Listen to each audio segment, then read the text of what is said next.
As três alunas que gravaram um vídeo debochando de uma colega de curso, porque ela tinha mais de 40 anos, aquele papo do etarismo, do preconceito, com quem aí tem mais idade. E olha que a gente está falando de uma mulher de 40 anos. No vídeo, as meninas dizem que uma pessoa dessa idade não poderia estar na universidade.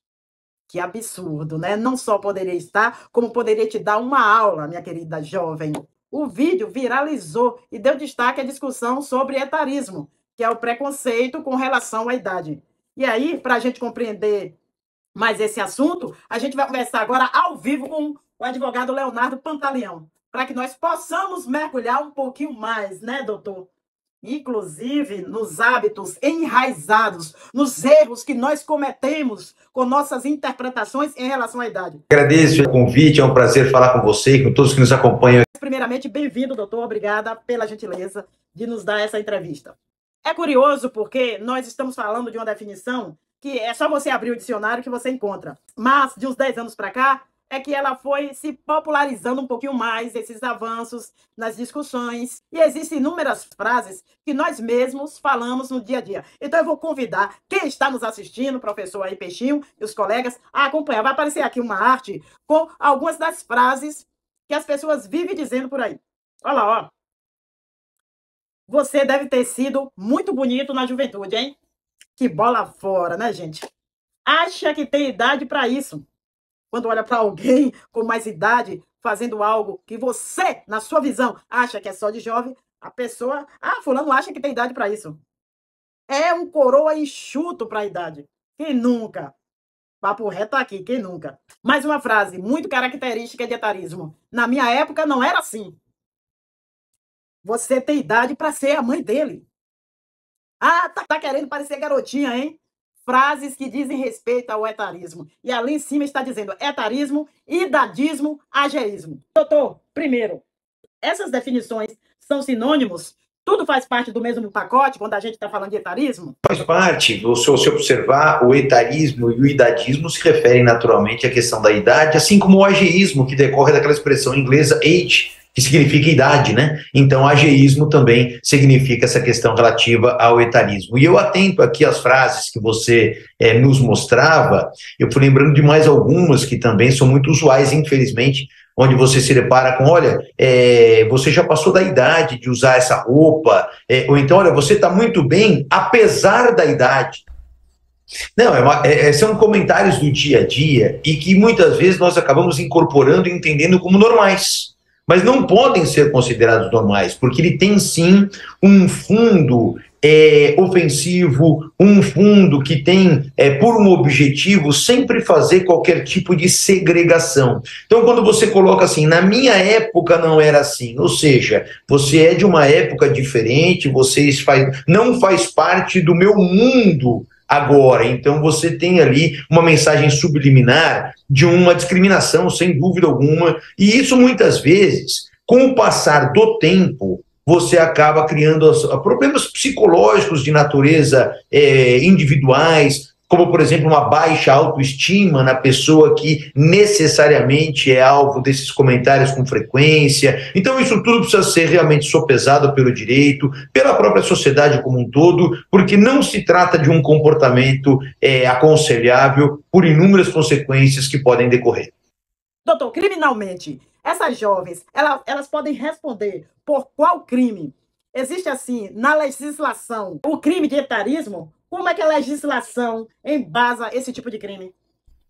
Não, o crime de etarismo, com essa grafia, com essa denominação, não existe. Mas esse comportamento que reflete o etarismo, ele pode se encaixar perfeitamente num crime de injúria, que é um crime contra a honra da pessoa que é destinatária daquele comentário, que é o alvo daquele comentário. Porque o crime de injúria, ele nada mais é do que o agente criminoso, através de qualquer forma, atingir a dignidade e o decoro da pessoa alvo do comentário. Então, quando com esse comportamento você atinge a autoestima daquela pessoa, fazendo com que ela se sinta mal, desconfortável em razão desse comentário, em outras palavras, quando a gente atinge a honra subjetiva da vítima, fica caracterizado o crime de injúria, e isso, sem dúvida alguma, pode gerar reflexos na esfera penal. E a universidade, ela tem algum tipo de responsabilidade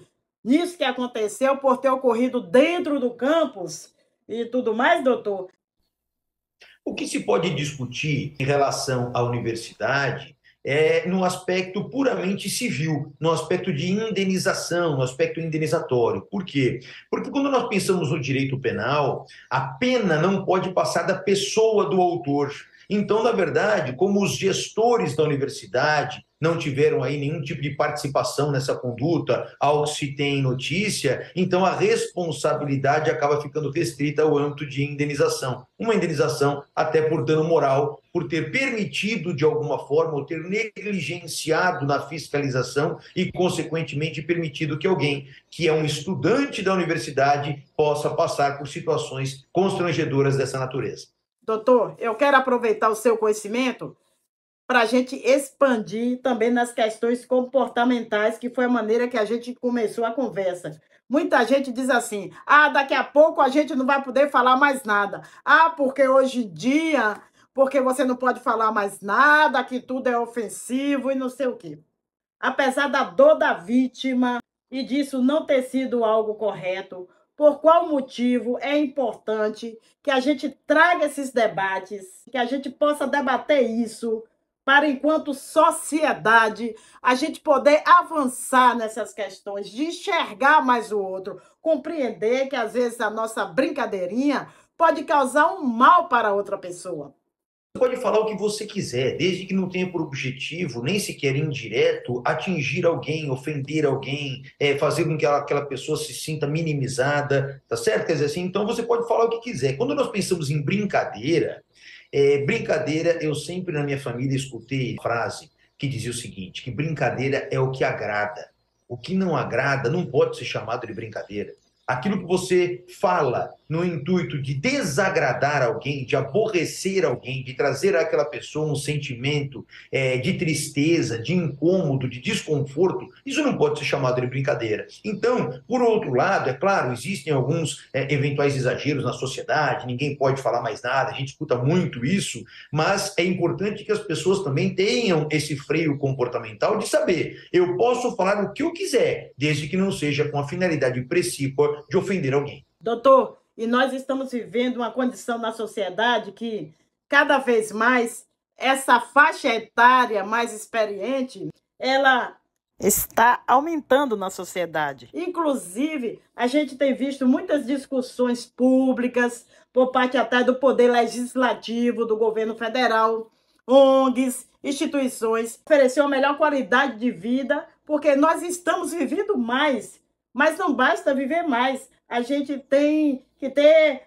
uma qualidade de vida. Então, de que maneira o senhor observa a importância da gente se conectar mais com essas questões comportamentais e da gente conseguir oferecer mais qualidade de vida para essa faixa etária? Olha, é triste a gente pensar sobre o seguinte aspecto, né?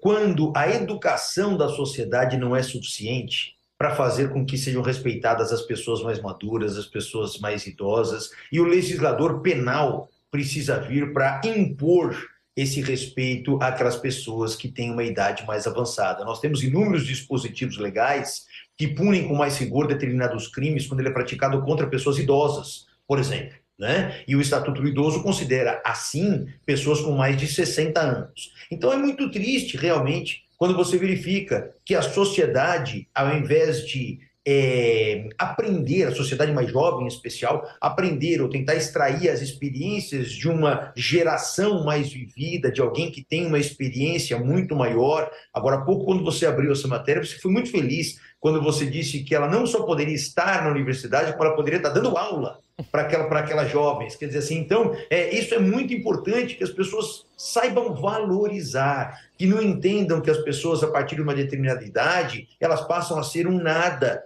na sociedade, que elas não servem mais para nada, que elas não prestam mais para nenhum tipo de utilidade. E aí, me faz uma referência aqui que o etarismo ele se manifesta em inúmeras situações. Nós demos exemplo aqui dentro do mundo acadêmico, dentro do mundo estudantil, mas o etarismo também se reflete no mundo corporativo, também se reflete no mundo familiar, ele se reflete em inúmeras frentes que, na verdade, passa como se fosse algo natural, mas que nós não podemos entender dessa forma.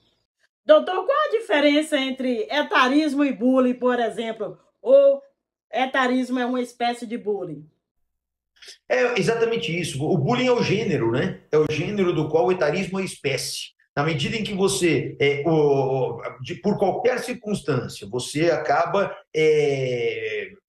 tirando ali um saco, vamos dizer, de alguém por conta de uma determinada situação, você fica ali reforçando aqueles comentários, isso você está diante de um bullying, que pode ser de qualquer tipo de natureza, pode ser um bullying em razão de um problema físico, pode ser um bullying em razão de uma dificuldade intelectual, de uma aparência, um bullying é geral. Agora, quando nós falamos do etarismo, o etarismo é uma espécie de bullying, porém especificamente relacionada à idade do agente. Doutor, mais uma pergunta. Desculpe tantas perguntas, mas o senhor é excelente. E está aqui com uma pessoa que adora fazer perguntas. E aí eu vou continuar insistindo em mais questões, viu, doutor? A estudante de 40 anos que se sentiu ali ofendida, atacada, de que maneira uma pessoa nessa condição pode defender-se? Se ela quiser levar adiante, doutor, ou alguém que está assistindo aqui que de repente sofre isso dentro do ambiente de trabalho, recebeu alguma ofensa, isso acaba se emplacando em assédio no ambiente de trabalho, de que maneira a pessoa pode levar adiante? Como é que faz uma denúncia? Qual é o caminho jurídico para isso?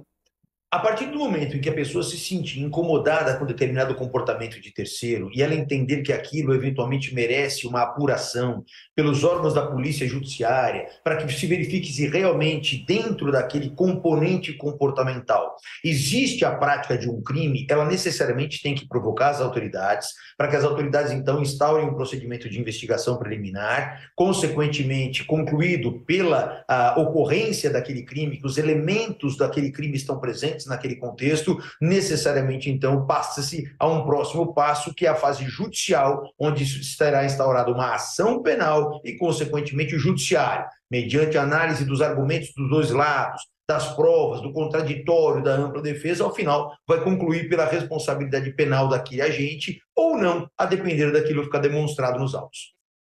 Se a pessoa às vezes não tem dinheiro para contratar um advogado, ela pode fazer isso pelo poder público. É só para a gente ressaltar esse serviço tão importante para quem eventualmente não tem condições de bancar isso. Que caminho, doutor, a pessoa faz? Não tenha dúvida. Hoje o poder público oferece a defensoria pública, né, que são advogados extremamente capacitados, que atuam com grande empenho no interesse das pessoas que não tenham condições de contratar um advogado particular. Então, o Estado provê também esse recurso para que ela não seja alijada da perspectiva de fazer valer os seus direitos. Muito bem. Agora, doutor, eu vou lhe liberar para tomar um cafezinho, né? O senhor está aqui na FBBR, respondendo muitas perguntas aqui no nosso seminário. Obrigado pela gentileza. Estamos com Leonardo Pantaleão, que é advogado criminalista. Obrigada de verdade pela gentileza, doutor. Obrigada também ao professor Peixinho, que nos permitiu fazer esse seminário, e a nossa equipe, e a todos os nossos colegas aí da FBBR aqui no curso de Direito. Eu que agradeço, foi um prazer e até uma próxima oportunidade. Pois bem, minha gente amiga, depois de assistirmos a essa entrevista incrível com o professor Leonardo Pantaleão, agora vamos focar no relatório sobre o idadismo que o professor Peixinho pediu. Vamos explorar o que é o idadismo e também falar sobre as leis relacionadas a esse tema, incluindo as conexões com o direito penal. Lembrando a todos que minha equipe é formada por mim, Senhora Barbosa dos Santos, conhecida como Dai, e pelos meus colegas Camila, Cauê, Késia, Gabriela e Erivaldo. Então, gente, na verdade, o que é idadismo? Segundo o relatório, o idadismo é um preconceito contra alguém por causa da idade, seja a pessoa jovem ou idosa.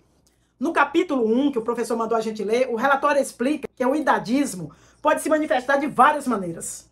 Estereótipos, que são as ideias que temos sobre as pessoas, como pensar que todos os idosos são frágeis, ou que os jovens são imaturos, preconceitos, que são sentimentos negativos que surgem, minha gente amiga, como sentir pena de um idoso ou desprezo por um jovem.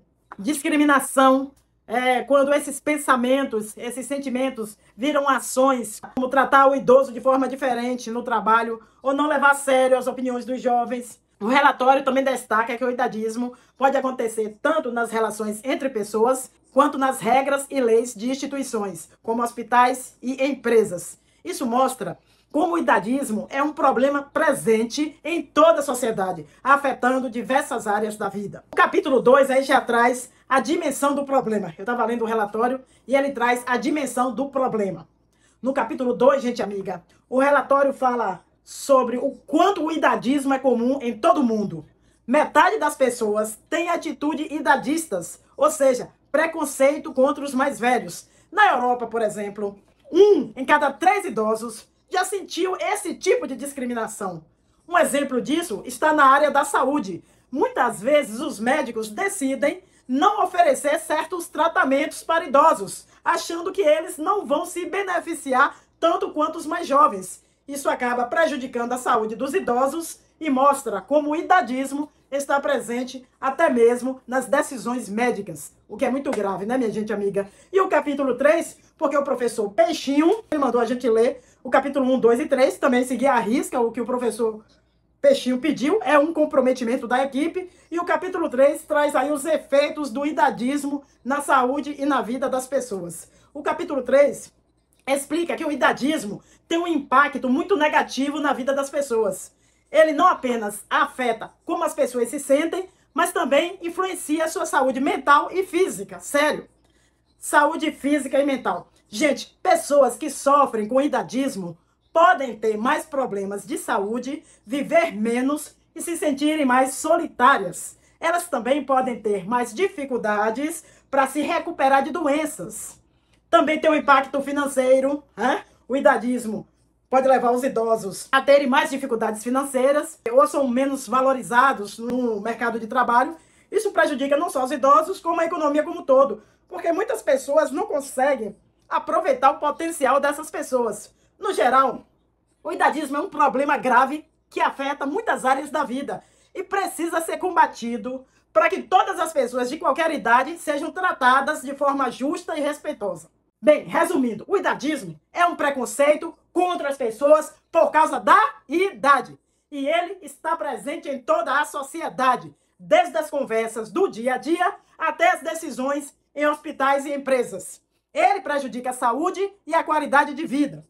E é por isso que é tão importante falar sobre esse tema e buscar mudanças. Se conseguirmos combater o idadismo, podemos ter uma sociedade mais justa e igual para as pessoas aí de todas as idades, ok? Grande abraço, saudações pedagógicas.